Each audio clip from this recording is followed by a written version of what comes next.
Somos la Iglesia Pentecostal de Jesucristo, ubicada en el 1541 de la calle Barbosa del poblado San Antonio, en Aguadilla, Puerto Rico. Y te invitamos a que nos prestes tu atención en los próximos minutos para un mensaje de esperanza. Primera de Samuel, capítulo 31, verso número 4, dice así la palabra del Señor, en el nombre del Padre, del Hijo y del Espíritu Santo. Entonces dijo Saúl a su escudero: saca tu espada y traspásame con ella, para que no vengan estos incircuncisos y me traspasen y me escarnezcan. Mas su escudero no quería, porque tenía gran temor. Entonces tomó Saúl su propia espada y se echó sobre ella. Dios añada bendición a su palabra. Puede tomar su asiento, mantenga su Biblia abierta allí. Le he puesto como título a la palabra que quiero compartir en esta preciosa mañana: de todo a nada. De todo a nada. Hace unos años atrás, el mundo del deporte se estremeció porque uno de los que eran en ese momento las estrellas más rutilantes que había en ese tiempo, un baloncelista de nombre Magic Johnson, confesó públicamente que era un promiscuo sexual y que había sido abusado sexualmente y él había abusado sexualmente de otras personas. Y de pronto ese gran baloncelista que todo el mundo admiraba pasó de ser una estrella a ser un estrellado. Pasó de todo a nada. Y una vez más se comprobaba en aquel momento de que no importa el éxito que tú tengas en la vida, si tu corazón no está de manera correcta, puedes pasar de tenerlo todo a no tenerlo nada. Y en el día de hoy, especialmente en esta preciosa mañana, yo quiero reflexionar un poco sobre lo que es el deseo de Dios para nuestra vida como creyentes. Dios quiere que nosotros como creyentes no solamente digamos que vivimos para Él, sino que le obedezcamos a Él y que confiemos en Él. Solamente así vamos a poder tener un verdadero y permanente éxito en nuestra vida cotidiana. Dios quiere que nosotros seamos mucho más que una pantalla, mucho más que algo superficial, mucho más que pura apariencia. Dios, el Dios que tú y yo servimos, demanda contenido en nuestra vida cotidiana. Para eso hemos considerado una porción bíblica que está en el primer libro de Samuel. El libro de Samuel es lo que se conoce como los libros de las transiciones. Y es un libro que nos habla acerca de cómo el pueblo de Israel pasó del tiempo de los jueces de Israel al periodo de la monarquía de Israel. Nos narra cerca de 115 años de historia. Y es interesante porque este libro solamente se circunscribe a la historia de 3 personas. La historia de Samuel como profeta, sacerdote y juez del pueblo de Israel. A la historia de Saúl como su primer rey que tuvo Israel. Y la historia de David, que llegó a ser el segundo rey que tuvo Israel. En el día de hoy yo quiero detenerme a considerar un poco la historia de Saúl. En los capítulos del 8 al 15 de Primera de Samuel encontramos esa historia. Y es interesante porque veamos varias cosas. Número 1, que Saúl adviene a la vida pública del pueblo de Israel luego de que Israel le pidiera un rey a Samuel. Eso echaba por la borda lo que era el propósito de Dios para su pueblo. En el libro de Deuteronomio, capítulo 14, versos, el número 2 dice: porque eres pueblo santo a Jehová tu Dios, y Jehová te ha escogido para que le seas un pueblo único entre todos los pueblos que están sobre la tierra. En ocasiones, hermano, Dios quiere cosas especiales con su pueblo. Sin embargo, en múltiples ocasiones tenemos gente que dicen que aman al Señor y que Dios ocupa el primer lugar en su vida y están mirando más para el lado tratando de imitar al mundo, que viviendo lo que Dios quiere para su vida. Esa fue la historia del pueblo de Israel. Dios tenía un trato especial para el pueblo de Israel. Él quería darle algo especial al pueblo de Israel, que lo hiciera distinto a todos los demás pueblos. Sin embargo, el pueblo de Israel en un momento dado, cuando mira hacia el lado y ve que otros pueblos tienen rey, también quiere que se le ponga un rey. El nombre de Saúl, lo que significa es deseado. Y Saúl, cuando vemos la historia de él, nos damos cuenta que tenía características que lo hacían distinguibles entre todo el pueblo. La historia nos dice que tenía una belleza impresionante, que tenía una estatura que estaba por encima de todos los demás. Venía de una tribu pequeña, era de origen humilde y se le describe como un hombre valeroso, un hombre que dentro del contexto de aquel tiempo y del de nosotros era un hombre joven. Cerca de 35 años tenía cuando Dios le encomendó un llamado especial. Dice la historia bíblica que un día se le perdieron unas asnas a su papá. Así que él se fue a buscar, a tratar de encontrar las asnas de su padre. Y en medio de esa búsqueda de las asnas, tropieza con Samuel y allí recibe una encomienda especial de parte del Señor. Primera de Samuel capítulo 9, verso 17, los recoge de esta manera. Cuando dice, y luego que Samuel vio a Saúl, Jehová le dijo, he aquí, este es el varón del cual te hablé. Este gobernará a mi pueblo. ¡Qué gran sorpresa! Porque Saúl se estaba preocupando por algo que pudiéramos llamar nimio, insulso, que no tenía una gran importancia. Quería encontrar las asnas de su papá. Y en el proceso de buscar cosas insignificantes como son las asnas de su papá, se encuentra con el profeta y allí recibe un llamado de parte del Señor. Hermanos y hermanas, es importante que nosotros podamos entender, mientras nosotros nos dedicamos a las cosas que parecen poco importantes en la casa del Señor, el Señor, cuando somos fieles en lo poco, nos coloca en lo mucho. El principio bíblico es, eres fiel en lo poco, Dios te pone en lo mucho. Hay mucha gente esperando un golpe de suerte que los catapulte hacia el ministerio extraordinario que Dios tiene para ellos. Sin embargo, no han aprendido a ser fiel en lo poco que Dios ha puesto en sus manos. Eso me recuerda un poco la historia de un famoso cantante cristiano que en un momento dado recibe un llamado y cuando entra a un barco misionero, lo primero que hacen es que lo mandan a limpiar los baños del barco. Así que allí estaba él limpiando los baños del barco, el famoso cantante cristiano con una preparación académica extraordinaria. Y él fue a hablar con el supervisor para decirle, mire, usted no sabe quién soy yo. Y yo soy esto, aquello y lo otro. Y yo necesito algo, me tienen limpiando baños. Así que el jefe le dijo, eso es lo que hay y ahí te queda. Así que él estaba limpiando los toilets del banco y haciéndolo de mala manera. Y entonces empieza a hablar con Dios y dice, Señor, aquí estoy yo, un siervo como yo, tan importante, limpiando los baños de este barco. Y dice que él sintió una voz de Dios que le dijo, Marco, si tú no puedes limpiar los toilets de este barco de manera adecuada, no tengo nada para ti en mi reino.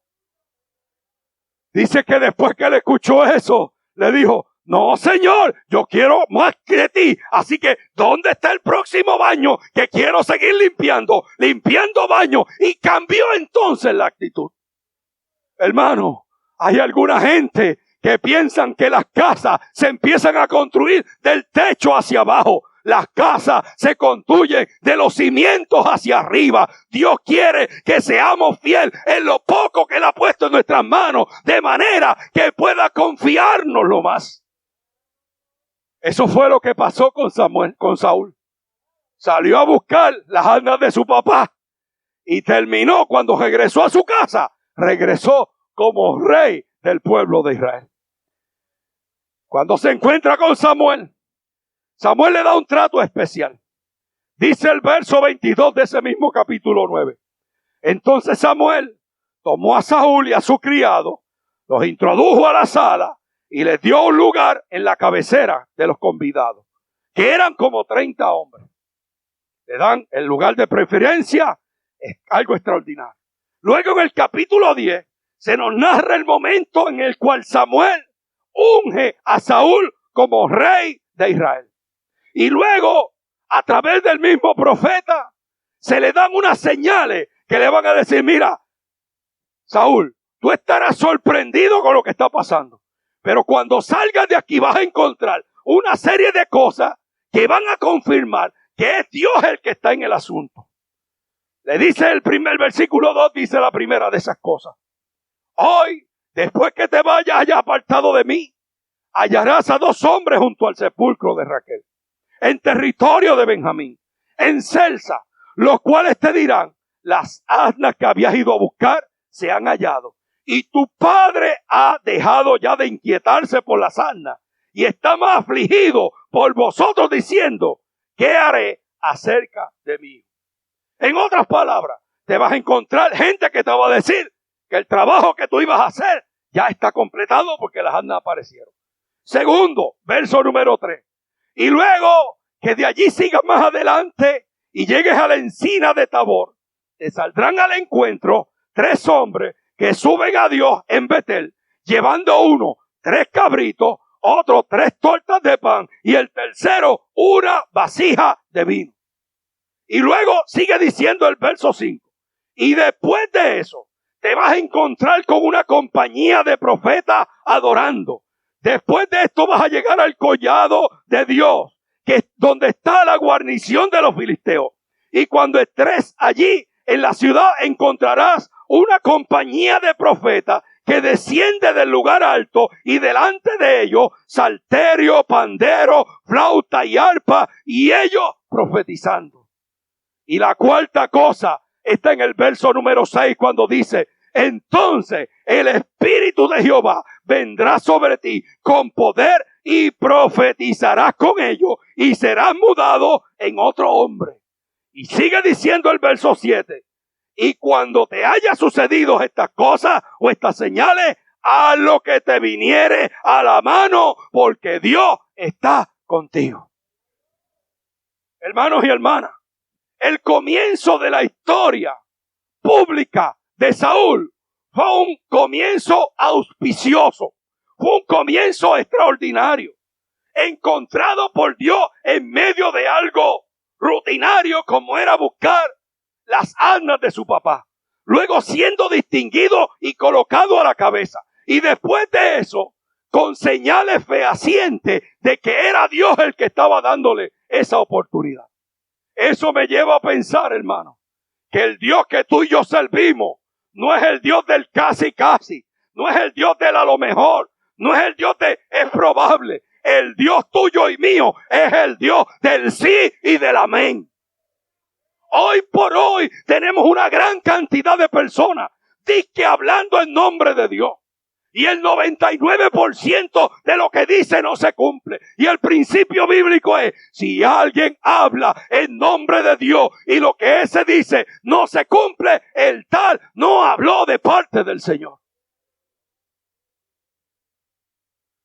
Y el profetismo que tenemos en el día de hoy, yo le llamo profetismo tipo tío Nobel. El casi casi ganador. El casi casi se da. El a lo mejor se da. El es probable. Y eso lo que me dice a mí es que no es Dios el que está hablando. Decimos, así dice el Señor, y Dios no ha dicho nada. Decimos, esto va a pasar y no pasa nada. El Dios que tú y yo servimos es el Dios que nos habla claro, habla fehacientemente y lo que Él dice se cumple. Me pregunto yo y de manera tangencial a esto, ¿cuántas veces Dios nos ha estado hablando en los últimos años de que venían momentos difíciles para nuestro país? ¿Cuántas veces? ¿Cuántas veces Dios nos venían momentos difíciles. Algunos lo hicieron y otros le pasó por encima de la cabeza. Pero aquí estamos metidos en medio de una pandemia. Yo que he estado en los últimos meses cogiendo para allá y para acá, llevando comida para arriba y para abajo, a mí me asusta con lo que yo estoy viendo. Yo estoy viendo una afluencia tanto de dinero como de comida extraordinaria. Y en estos días estaba reflexionando sobre eso y era como si Dios me estuviera recordando a mi mente, como si que nos estuviera preparando para algo hacia de cara al futuro. Como Dios diciéndonos, aquí te doy, prepara, guarda, prepárate, porque vendrá algo peor aún. Quizás ninguno de nosotros en esta madrugada sintió los temblores.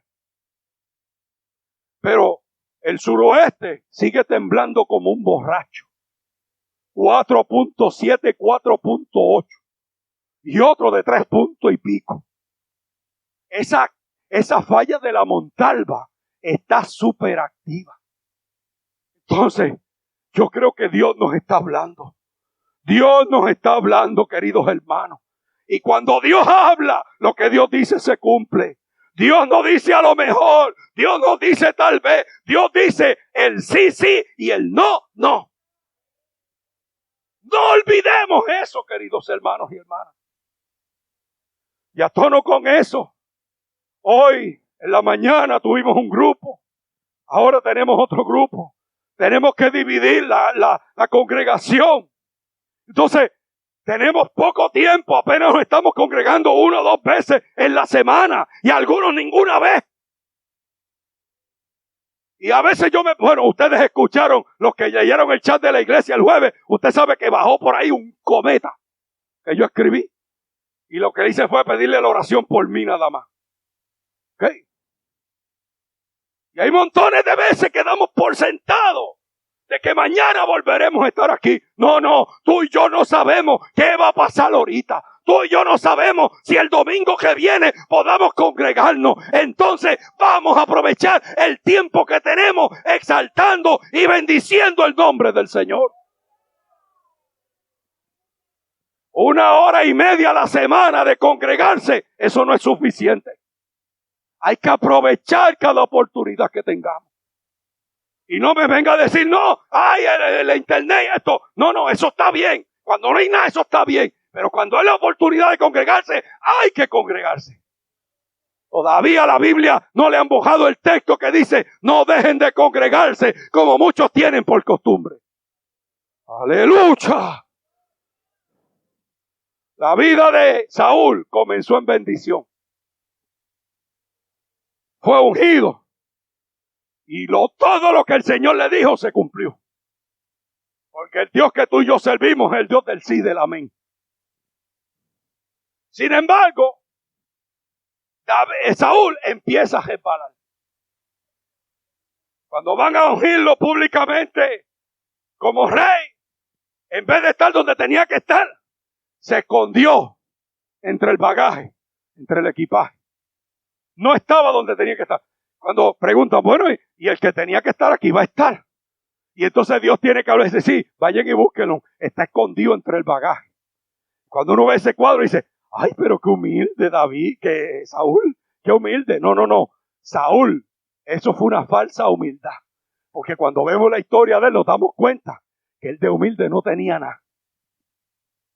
Que era una persona, eventualmente, que lo vamos a ver como un desobediente. Le dicen, espera allí al sacerdote, al profeta, para que él presente el sacrificio. El profeta se tarda y él dice, echen para acá, que yo voy a hacer el sacrificio. Y cuando le dicen, mira, pero que eso no te corresponde a ti, olvídate de eso, yo soy el rey aquí. ¿Y dónde se fue la humildad? Olvídate de eso. Saúl demostró que tenía una falsa humildad. Saúl demostró que era desobediente, que no podía esperar el tiempo del Señor. Saúl demostró que era un impetuoso, o sea, que daba órdenes sin pensar en las consecuencias. Un día están peleando y dice, aquí nadie va a comer hasta que yo no acabe con mis enemigos. Y el hijo de él comió y por poco mata al hijo. Porque se empiezan a tomar decisiones. cuando empezamos a resbalar del conocimiento de Dios y del temor de Dios, vamos resbalando, olvídate, ahí vamos cuesta abajo. Y aquí tenemos a Saúl, el hombre que había empezado en el tope, con conocimiento de Dios, con cosas pasando, confirmando el llamado de Dios. Demuestra falsa humildad, desobedece, es un impetuoso. Eventualmente, cuando le dan una orden, vete y acaba con todo el mundo, tuvo una obediencia parcial. Y cuando llegó el profeta, le dijo, ¿y qué? ¿Hiciste lo que te dije? Sí, sí, sí. Hasta que las vacas empezaron a hacer mu. Y cuando las vacas empezaron a hacer mu, adiós, y ese ruido, no te preocupes, esos son unas cuantas vacas ahí que cogí, que son lo mejor para el sacrificio del Señor. No, pero eso no fue lo que Dios te dijo. Dios te dijo que acabaras con todo. No, pero, y entonces aquí tenemos a un rey que quiere ir por encima de lo que Dios dice. Obediencia parcial. Hermanos y hermanas, si algo Dios quiere, no es que tengamos obediencia parcial. Dios quiere que seamos obedientes 100%. Después de eso, ¿se acuerdan ustedes la historia de David y Goliat? Pues después que pasó eso, hubo un cantante que compuso una canción que estaba número 1 en el Billboard de aquel tiempo, en la radio del tiempo de David y Goliat. Y eso, había una canción que decía, Saúl mató a sus 1000 y David a sus 10,000. Y eso es lo que pedía, Saúl mató a sus 1000 y David a sus 10,000. Yo no sé en qué ritmo la tocaba, me imagino con arpa o lo que fuera, pero ahí estaba, Saúl mató a sus 1000 y David a sus 10,000. ¿Sabe qué hizo Saúl? Cogió celo. Mira para allá, le están dando 1000 a mí, que yo soy el rey, y a este mequetrefe. Dice, hablando de David, eso de mequetrefe no lo dice la Biblia, lo digo yo. Este mequetrefe que está ahí, mira para allá, a él le están dando 10,000 y a 1000. Lo único que le falta es que le den el reino. Celo. Hermano, tú y yo no tenemos que tener celo de nadie. A ti y a mí nos sostiene el Señor. Tú no vas a estar ni un minuto más donde Dios quiere que tú estés. Ahí está. Entonces, como producto de esos celos enfermizos, trató hasta de matar a David. Es que cuando se pierde el temor de Dios, la gente se juega unas maromas que de otra manera no las haría. ¿Ok? Porque se ha perdido el temor de Dios, el respeto a Dios. Y para ponerle la tapa al pomo, en un momento dado se ve acorralado por los enemigos. Y en vez de consultar a Jehová, Dios de los ejércitos, va y consulta a una divina en Endor. Mire eso, cuando se pierde el temor de Dios, se hacen cosas que de otra manera no las haríamos. Dice la palabra del Señor. Primera de Samuel capítulo 7, 28, versos 7 y siguiente. Entonces Saúl dio a sus criados, o dijo a sus criados, buscadme una mujer que tenga espíritu de adivinación, para que yo vaya a ella y por medio de ella pregunte. Y sus criados le respondieron, he aquí una mujer en Endor que tiene espíritu de adivinación. Oye, se perdió el temor de Dios. Se le perdió el cimiento a Saúl, el hombre que había sido ungido por Dios, que Dios lo había designado como rey. Aquí lo tenemos, en vez de consultando a Dios, consultando a una divina. Eso pasa cuando se pierde el temor de Dios. En vez de consultar al sí y el amén, empezamos a consultar el pozo de la dicha. Y empezamos a mirar a ver qué tiene que decirme el horóscopo, si salgo o no salgo. Y empezamos a buscar a ver en qué, buscando dirección en qué y en quién, cuando tenemos que buscarla solamente en Dios. Y el último acto, que fue con el que yo comencé, Primera de Samuel 31:4, termina Saúl suicidándose. Cuando se ve acorralado por los enemigos, le dice el que está con él, mátame. El tipo tiene temor, no, yo no lo. Y entonces él coge el mismo y se mata. Saúl pasó de todo a nada. De todo a nada. Yo creo que este pasaje de la historia de Saúl tiene cosas que enseñarnos a nosotros en el día de hoy. Yo quiero mencionar 4 o 5 de ellas. Número 1, una de las cosas que vemos en esta historia es que no importa el comienzo que tengamos, tenemos que ser hallados fiel al final del camino. Que no basta con comenzar enrollando la brea. Hay que ser persistente y consistente. Hay gente que recién convertidos, eso hacen de todo. Brincan y saltan y van y vienen y hacen lo. Y se le acaba la gasolina cuando cogen la curva. Esto más que una cajera de velocidad, es una cajera de resistencia. Son 2 cajeras totalmente diferentes. Se corren de manera diferente. Dios no quiere que tú enrolles tanto la brea cuando empieces. Dios lo que quiere es que tú seas fiel. Que al final del tiempo te puedan decir, bien, buen siervo y fiel. En lo poco fuiste fiel, en lo mucho te pondré. Entra en el gozo de tu Señor. Dios quiere que seamos fieles. La segunda cosa que veo en este pasaje es que la desobediencia a Dios encara grandes y malas consecuencias. La obediencia a Dios no puede ser parcial. Tiene que ser total. Hay montones de gente que inclusive tú los ves.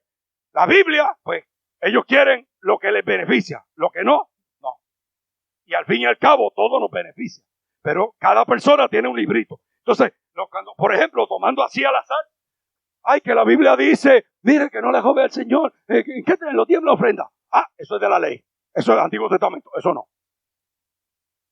Esto sí, esto no. Esto sí, esto no. Queremos las bendiciones de Dios, del Nuevo y del Viejo Testamento. Pero no queremos lo que el Señor nos establece como guía a nuestras vidas en el Nuevo y el Antiguo Testamento. Es que la obediencia a Dios no puede ser parcial. Tiene que ser total. Tenemos que, la palabra del Señor es para leerla y sobre todo para vivirla. No podemos tener una obediencia parcial. Dice la palabra del Señor en el libro de Efesios capítulo 5 verso 6. Nadie os engañe con palabras vanas, porque esta cosa viene la ira de Dios sobre los hijos de desobediencia. Segunda de Timoteo, capítulo 3, verso 2, nos dice, porque habrá hombres amadores de sí mismos, refiriéndose al final de los tiempos. Avaros, vanagloriosos, soberbios, blasfemos, desobedientes a los padres, ingratos e impíos. Esta palabra no solamente es para los adultos, es para los jóvenes y también para los niños. No se puede obedecer parcialmente. Hay que obedecer totalmente. Hay padres que tienen problemas con sus hijos. Pero ese es el fruto de lo que ellos han sembrado. ¿Ok? Sembraron hijos sin ningún tipo de limitación, sin límite ni nada, haciendo lo que quisieran, criándose, como decimos en el campo, brujos, como los bejucos de calabaza que cogen para allá y para acá, para donde sea. Sin límite de ninguna clase. Y hoy por hoy, esos que eran chiquitos, ahora son grandes y faltan el respeto. Y seguirán creciendo. Y meterán a los papás en un almacén de viejos. Y los irán a visitar una vez al año, diciendo que les aman. Eso es lo que hemos sembrado. Hay que obedecer totalmente, no parcialmente. La tercera cosa que veo en este pasaje, para servir efectivamente en el plan de Dios, tenemos que estar revestidos del Espíritu Santo. En el Antiguo Testamento, el Espíritu Santo venía sobre profetas, sacerdotes y reyes, momentos particulares, y se iba. Ahora, tú y yo tenemos una tremenda bendición. una vez hemos aceptado a Cristo como nuestro Señor y Salvador, el Espíritu Santo de Dios viene a morar en nosotros. Y está con nosotros y en nosotros. Y nos ayuda. Y es el que nos convence de pecado. Cuando aceptamos a Cristo, no fue porque nadie nos convenció. Es el Espíritu Santo que nos redargulló y nos dijo, Gilberto, tienes que dar el paso. Pedro, tienes que dar el paso. Perfecto, tienes que dar el paso. Como va, no estás bien. Ese Espíritu Santo nos trajo convicción. Y una vez nosotros dijimos, Señor, te acepto como único y exclusivo Salvador. Recíbeme como tu hijo. En ese mismo momento el Espíritu Santo vino sobre nosotros. Y está con nosotros y en nosotros. Y después vienen las lenguas y vienen las manifestaciones y todo lo demás. Pero el Señor está con nosotros. No podemos tratar de empezar ninguna cosa en nuestra vida sin la llenura del Espíritu Santo de Dios. Hay que estar lleno del Espíritu Santo de Dios. Eso fue lo que le dijeron a Saúl. Ahí vas a encontrar una compañía de profetas, van a estar cantando y profetizando. Cuando llegues allí, el Espíritu Santo de Dios va a venir sobre ti. Y cuando el Espíritu de Dios venga sobre ti, haz lo que tengas que hacer y lo que te venga a mano, hazlo. Porque el Señor va a estar contigo. Cuarta cosa que veo en estos pasajes de Saúl. Dios no puede ser burlado. Lo que el hombre sembrare, eso es lo que va a cosechar. Es un principio sencillo. Lo que tú siembras es lo que tú cosechas. De hecho, ¿se acuerdan del refrán ese? Hispano, boricua, no sé. Siembra viento y cosechará ¿qué? Tempestad. Lo que sembramos es lo que vamos a cosechar. Si sembramos temor a Dios, vamos a cosechar bendición de parte del Señor. Si lo que sembramos es hacer las cosas como quiera, eso va a ser el resultado. Una vida al garete. Dios no puede ser burlado. Quinto, no se puede tener un doble patrón de vida o de moralidad espiritual. Dios exige de sus hijos transparencia y verticalidad. No podemos ser, cuando la gente nos ve, somos una cosa. Y cuando no nos ven, tenemos que ser la misma persona. Cuando la gente nos ve, echamos la basura ¿dónde? En el zafacón. Y cuando la gente no nos ve, ¿dónde le echamos? En el zafacón se supone que también. Pero hay gente que cuando nadie aparentemente los ve, miran para todos lados y dejan el eso ahí. Lunes o martes yo vengo aquí a limpiar frente al templo. Es preciso ver todo lo que tú encuentras ahí. Cerveza, botella. Esta última semana encontré hasta excremento de caballo ahí. Seguramente bajaron un caballo ahí. Si yo cogiera eso y fuera, identificara a la persona y le echara eso frente a la casa, me formulan cargo. Pero como está frente a la iglesia y no ve nadie, olvídate de eso, que lo haga ahí. Después de todo es caballo. No sabe dónde lo hace. Así es que estamos. ¿Sabe? Si ellos que no tienen temor de Dios hacen eso, se supone que nosotros no lo hagamos. Dios exige transparencia y verticalidad. Que seamos lo mismo en público que en privado. Cuando la gente nos ve y cuando la gente no nos ve. De hecho, alguien ha dicho que verdaderamente nosotros somos como somos cuando nadie nos ve. Cuando nadie nos ve, nos metemos a sitios de pornografía. En mi casa, toda mi familia sabe mis claves. De entrar a todos lados. No tiene problema, Nani, Gilbertito, Débora, que entren y busquen lo que sea. No tengo problema que me busquen el teléfono. Y hay algunos varones que siempre están, no, mira, ese es mi teléfono, no busque. Oye, si son esposos, ¿cuál es el problema? ¿Qué es lo que está pasando, Bobby? ¿Ah? Si nos cogieran el teléfono, nos hicieran un estudio forense del mismo. ¿A qué sitios encontrarían que estamos metiéndonos cuando nadie nos ve? Porque cuando la gente nos ve, estamos, olvídate, a fuego. cantando coritos y ¡ay, gloria a Dios! Y manda fuego, Señor, y manda fuego, Señor. Y cuando no nos ven, ¿dónde nos metemos? ¡Hello! ¿Se escucha? No se puede tener un doble patrón de vida o de moralidad espiritual. Hay que ser transparente. Ahora está de moda eso de la transparencia. Por ahí vienen los políticos hablando de transparencia. ¿Y qué es la transparencia para los políticos? Es la crítica para el otro. Porque le dio un contrato a un hermano o un amigo del alma. Pero eso es hasta que yo me trepe. Cuando yo me trepe, yo le voy a dar un contrato a mi amigo del alma también. Y entonces decimos que aquel no es transparente, pero yo, después que gano en noviembre, le digo a los panas míos, vayan al Departamento de Estado. Y aquí se incorpora algo bien fácilmente, después que haya 3 personas mayores de edad que no hayan cometido delito. En cuestión de minutos tú tienes una incorporación. Y baratas también. Vete e incorpora una corporación de asesoramiento bueno para nada.